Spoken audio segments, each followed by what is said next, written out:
back to the topic of organ transplantation.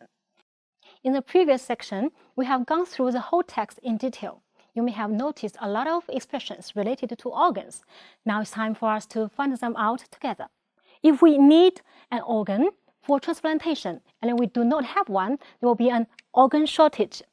So we need someone to donate. Therefore, we have organ donation. If an organ is available, medical professionals may go and get it back. That will be organ procurement and organ retrieval.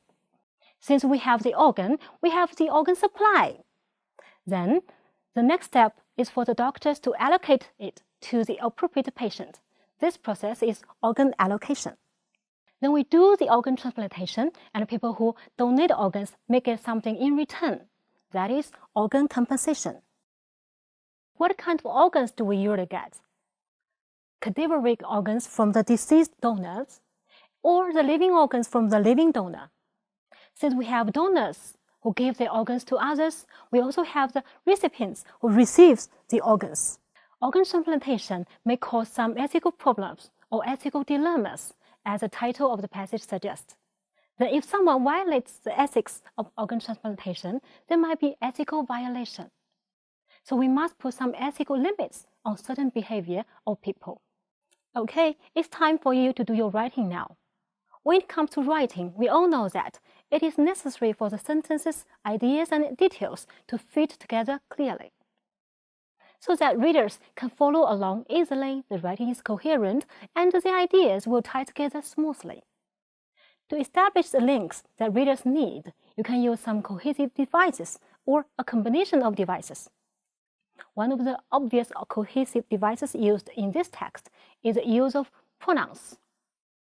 They can refer back to something previously mentioned and make the sentence or paragraphs tie together.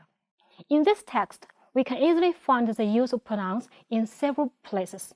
For example, at the end of paragraph 6, this intervention refers to the word transplantation back in the middle of the paragraph. At the beginning of paragraph 7, the first word this refers back to the discussion in paragraph 6. At the beginning of paragraph 8, the second word this refers to what has been talked about in paragraph 7. At the beginning of paragraph 9, the second word these refers to the 6 questions presented in paragraph 8. So all the above pronouns contribute to making the passage a coherent one. Some other cohesive devices used in this passage include transitional words and sentence patterns. Let's talk about transitional words first, which can cue readers to relationships between sentences, joining sentences together. For example, in line 2, paragraph 7, no one can deny the great good that has come from organ transplantation, as well as the great suffering that cannot be ameliorated. In this sentence, the phrase as well as has a transitional function to connect the part before and after it. Then let's see how sentence patterns can make a paragraph closely knitted. As we have noticed, the repeated or parallel sentence patterns can help the reader follow along and keep ideas tied together. In line 8, paragraph 10, there is such a sentence. We must think about the meaning of organ transplantation in its fullness. That is, about organ donation as a gift of life, organ retrieval as a violation of the human body, organ transplantation as a noble form of cannibalism, and the organ shortage as a tragedy. The structure think about as is repeated 4 times, making the 4 parts a unified whole.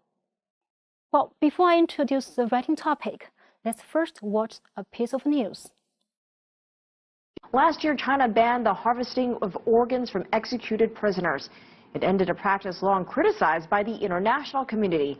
Now, voluntary donation is the only legitimate source for transplants in China. CCTV's Feng Shen has an update. Chinese health officials shared the country's organ donation principles with international experts at a conference in Beijing. Organ donation in China must be voluntary and unpaid. No hospitals or doctors can decide on who will be the recipient of a specific donated organ. And living organ donations are strictly limited between relatives. China's regulations, systems and standards for organ transplantation have been brought in line with WHO's guiding principles. In the first 9 months of this year, China completed nearly 3,000 organ donations, marking a 50% increase from the same time last year. Now, China's annual number of organ donations ranks first in Asia and third in the world after the United States and Brazil.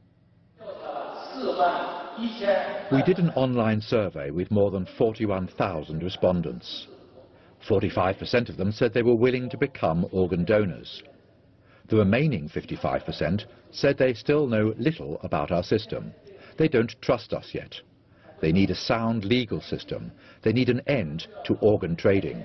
In addition to technical challenges, organ donation and transplantation face ethical, social and legal issues. The question is, who gets the priority to receive an organ? China has established a computer allocation system called the China Organ Transplantation Response System, or CORTRAS, to ensure transparency and fairness. The system works on the principles of urgency, compatibility and patient need, and it has allocated 17,000 organs since establishment in 2013. According to the news report, there is still a long way to go for China to satisfy the need of organ transplantation. So, should the purchase and sale of organs for transplant surgery be permitted in China? You may base your writing on the information we have learned together and use the cohesive devices we made in the text. Don't forget the topic-related expressions we've summed up together.